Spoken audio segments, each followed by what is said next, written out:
Recovery topic तक, जहां मैंने आपको बता दिया था कि बैकअप एंड रिकवरी टॉपिक्स की डेफिनेशंस क्या है। सो हम मूव करते हैं अगले टॉपिक पे, जिसका नाम है फाइल ऑर्गेनाइजेशन। सो फाइल ऑर्गेनाइजेशन जैसे नाम से समझ में आ रहा है कि यहाँ पे हम ये सीखने वाले हैं कि कितने तरह से हम किसी भी फाइल को ऑर्गेनाइज या अरेंज कर सकते हैं।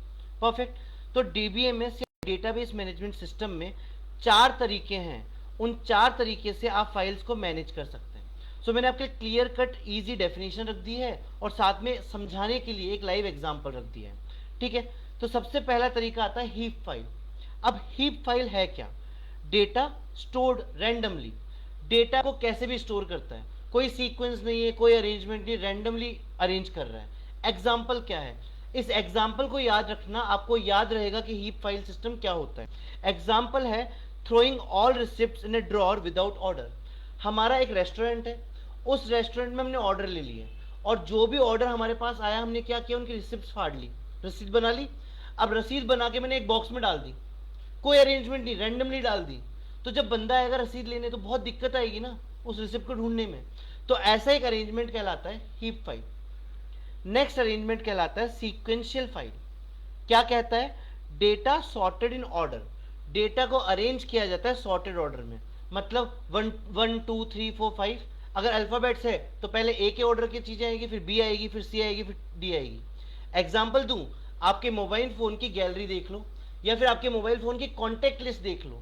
आपकी कॉन्टेक्ट लिस्ट में जितना भी डेटा आता है वो लाइव एग्जाम्पल है किसका? सीक्वेंशियल फाइल का। Next indexed file. Index file क्या है? Index helps find data faster. बताया था अभी कि अगर आप किसी भी कॉलम को या किसी भी डेटा को क्या बना देते हो, इंडेक्स, तो डेटा जल्दी फाइंड आउट हो सकता है। Example, searching a word in a dictionary using the index. जैसे कि आप डिक्शनरी में जब डेटा सर्च करते हो, डिक्शनरी में कोई भी वर्ड को सर्च करते हो, तो आप कैसे काम करते हो? आप बी नाम के एक अल्फाबेट पे जाओगे, फिर देखोगे बी ए का सीक्वेंस, फिर बी बी का सीक्वेंस, फिर बी सी का सीक्वेंस। ये एक पैटर्न है किसका? इंडेक्सिंग का। Hashing, last way, that is hashing. Use a formula to jump to data. किसी भी डेटा को अगर सर्च करना है, किसी भी डेटा पे पहुंचना है, तो उसके लिए बनाया जाता है एक हैश टेबल या हैश फॉर्मूला। वो फॉर्मूला क्या है मैं उसकी डिटेलिंग में नहीं जाऊंगा, एग्जांपल समझाने की कोशिश करूंगा। Postal codes help postman reach the exact area directly. मतलब आप अपने पोस्टल या पिन कोड देखो, 30 20 21, 30 20 12, 30 20, इन पिन कोड को देख के पोस्टमैन समझ जाता है किस एरिया में जाना है। या फिर आप गाड़ी के नंबर देखो, RJ14, RJ01, RJ08, उनको देख के समझ में आ जाता है। ये फॉर्मूलेज हैं। वैसे ही हमारे डेटाबेस में भी कुछ फॉर्मूले बने होते हैं, उन फॉर्मूले को देख के हमारा डेटाबेस समझ जाता है कि कहाँ पहुंचना है। इस पर्टिकुलर अरेंजमेंट को कहते हैं फाइल ऑर्गेनाइजेशन। 4 तरह का है, heap, sequential, index and hashing. Next part जो आता है इट्स कॉल्ड जॉइंस। ठीक है। जॉइंस समझाने के लिए बेसिकली मैं आपको कुछ डायग्राम दिखा दूंगा अभी, जहां देख के आपको समझ में आ जाएगा कि जॉइंस है क्या। जॉइन है क्या, पहले वो उसको रिसर्च में समझते हैं। फॉर एग्जाम्पल, मेरे पास 2 टेबल है।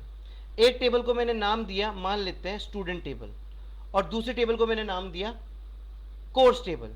तो मेरे को दोनों टेबल को जोड़ना है, किसी भी तरीके से मेरे को दोनों टेबल को जोड़ना है। जब 2 या 2 से ज्यादा टेबल आपस में मर्ज की जाए तो उसको कहलाते हैं जॉइंस। वो क्या कहलाएगा? जॉइंस कहलाएगा। ठीक है। जॉइंस आपके पास 6 तरह के होते हैं। पहला आपके पास है इनर जॉइन। क्या होता है? Only common rows from both tables. अगर आप अपने टेबल को सर्कल के फॉर्मेट में देखें, किस फॉर्मेट में देखें? सर्कल के फॉर्मेट में। तो ये एक सर्किल है और ये दूसरा सर्किल है। मुझे इन दोनों सर्किल को क्या करना है? जोड़ना है आपस में। तो मैं अप्लाई कर रहा हूं तरीका कौन सा? इनर जॉइन का। इनर जॉइन क्या बोलता है? इनर जॉइन बोलता है कि आपस में ये दोनों सर्किल ऐसे जॉइन होंगे। मतलब मेरे को वो डेटा मिलेगा जो डेटा दोनों के बीच में कॉमन है। सारा डेटा नहीं मिलेगा। पहली टेबल में मान लीजिए 5 डेटा है और दूसरी टेबल में मान लीजिए 5 डेटा है, तो 10 डेटा नहीं बन जाएंगे। कितने डेटा बनेंगे? 2 या 3, जो आपस में दोनों में कॉमन है। ऐसे जॉइन को बोलते हैं inner join. Example, common friend list between you and your friend, best friend.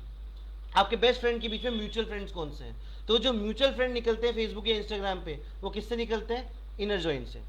अगला आता है left join. All data from left matching data from right. Left table का सारा डेटा और राइट टेबल का सिर्फ मैचिंग डेटा, कॉमन डेटा।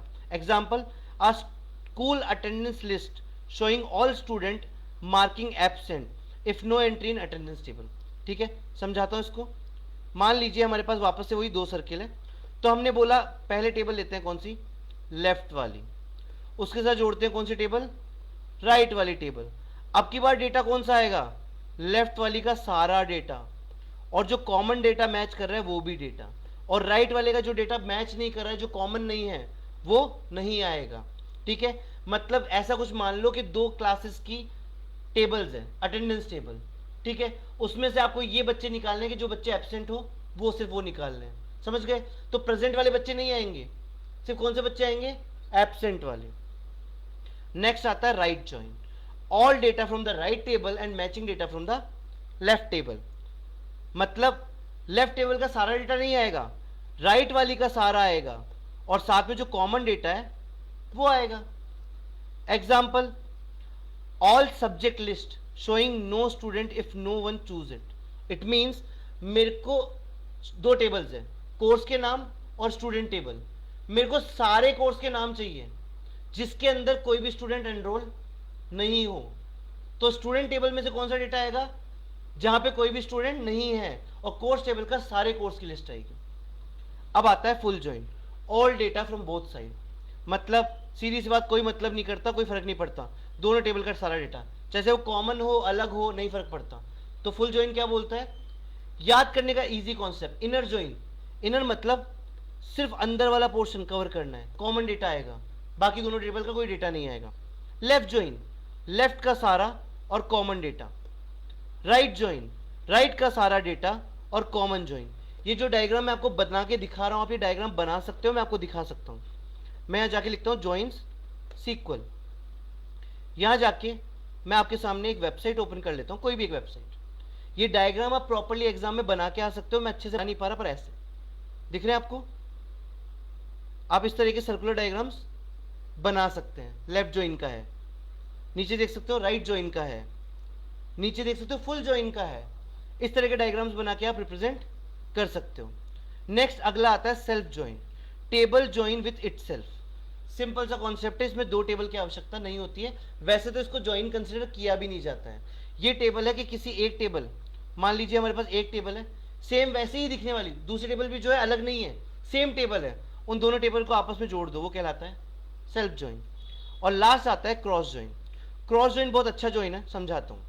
मैंने यहाँ पे काउंटिंग लिखी, मान लीजिए यहाँ हम अज्यूम कर लेते हैं काउंटिंग 1 2 3 4 5। साइड में मैं एक डेटा और लेता हूँ A B C D E। ये जो मैं डेटा एग्जांपल ले रहा हूँ आप ये ले सकते हो और एग्जाम में समझा के आ सकते हैं। पहले 1 के सारे कॉम्बिनेशन बनेंगे, सबसे पहले 1 के कॉम्बिनेशन बनेंगे A से, 1 का कॉम्बिनेशन बनेगा B से, 1 का कॉम्बिनेशन बनेगा C से, 1 का बनेगा D से, 1 का E से। सेम 2 का बनेगा A से, 2 का B से। तो समझो 5 डेटा इधर है, 5 डेटा उधर है, मतलब कॉम्बिनेशन कितने हो सकते हैं, 125 से ऊपर कॉम्बिनेशन बनेंगे। A1 A2 A3 A4 A5 A6, B1 B2 B3 B4 B5 B6, C1 C2 C3 and ऐसे। इस तरह के ज्वाइन को बोलते हैं क्रॉस ज्वाइन। एग्जांपल दिया है मेन्यू के कॉम्बिनेशन, मेरे रेस्टोरेंट में 3 कोल्ड ड्रिंक है और 4 स्नैक्स हैं, टोटल कॉम्बिनेशन बने 12, इसको बोलते हैं क्रॉस ज्वाइन। वापस बताता हूँ, इनर ज्वाइन जहां कॉमन डेटा आएगा, लेफ्ट ज्वाइन जहां पे लेफ्ट टेबल का सारा डेटा और common data, right join common data और राइट टेबल का सारा डेटा, फुल ज्वाइन दोनों टेबल का पूरा डेटा, सेल्फ ज्वाइन एक ही टेबल के डुप्लीकेट बना दो और उनका आपस में ज्वाइन करवा दो। Example comparing employ salary with other employees, मैं अपनी सैलरी को दूसरे एम्प्लॉय से कंपेयर कर रहा हूं, इसमें एक ही टेबल का डेटा यूज हो रहा है, दूसरी टेबल का रोलमेंट भी नहीं आ रहा है। क्रॉस ज्वाइन 3 मेरे पास कोल्ड ड्रिंक है, 4 मेरे पास स्नैक है, टोटल कॉम्बिनेशन बन गए 12, लेस के साथ ड्यू मान लो, किसी और कोल्ड ड्रिंक के साथ कुछ और मान लो, ऐसा कुछ एग्जांपल। परफेक्ट, ये आपके थे जॉइंस। सो आई होप आपको समझ में आया होगा जॉइंस तक। हम इस लेक्चर को यहां तक रखते हैं। Thank you so much.